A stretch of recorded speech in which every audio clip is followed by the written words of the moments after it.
আজকে একটা চারের রেসিপি নিয়ে এসে পড়েছি। এই চারে বাটা, রুই, মৃগেল সব রকমই মাছ আসবে। এই চারটা বানাতে কি কি মশলা দিচ্ছি, কত পরিমাণে দিচ্ছি, পুরো ভিডিওটা দেখতে হবে। পুরো ভিডিওটা দেখলেই বুঝতে পারবেন। প্রথমে 2 চামচ তামাক দিলাম। লাল ঘিয়ের খাগড়ি ও নারকোল খোল মিক্সিং জারে একসঙ্গে পেস্ট করে নিয়েছি। 200 গ্রাম তামাকে 500 নারকোল খোল আর 500 ঘিয়ের খাগড়ি মিশাচ্ছি, মিক্সড করা হচ্ছে।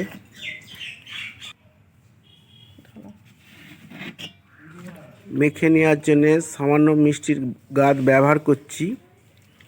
আর এতে 100 গ্রাম একাঙ্গি দেবো, আর দশ দেবো 50 গ্রাম, আর তামুল দেবো 50 গ্রাম।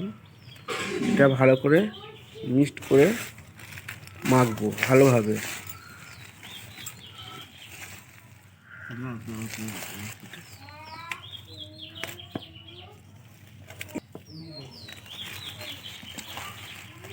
এরপরে সামান্য কিছু মিষ্টি মশলা মিক্স করব। এলাচ, দারচিনি,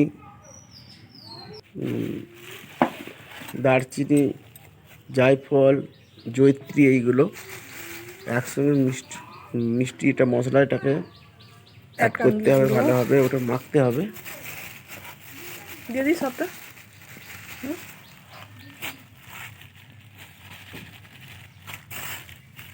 ঠিক আছে, না দিয়ে দেবো সবটা। এই চেয়ার তো ডাস্ট করে না, পুড়ে যাচ্ছে সব আবার।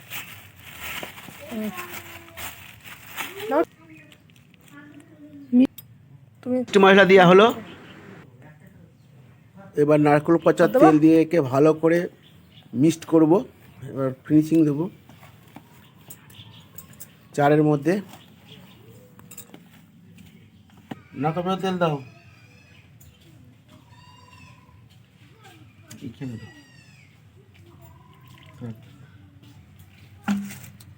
চারটাকে ভালো করে মিক্সড করে কাঁচের বয়ামে ওটা ভরে রাখতে হবে, এবং মুখটা যেন ভালোভাবে আটা থাকে।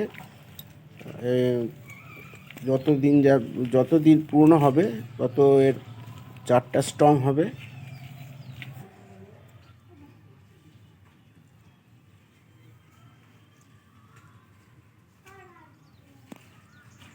এই চারটিতে সব রকমের মাছই প্রায় ধরা যাবে।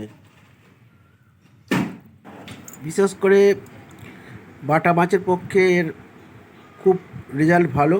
আর পিঁপড়ের ডিম পাউরুটি দিয়ে ফেলবেন, প্রত্যেকটা টোপে মাছ খাবে। ভিডিওটা ভালো লাগলে অবশ্যই লাইক ও শেয়ার করবেন। দেখা হচ্ছে পরের ভিডিওতে।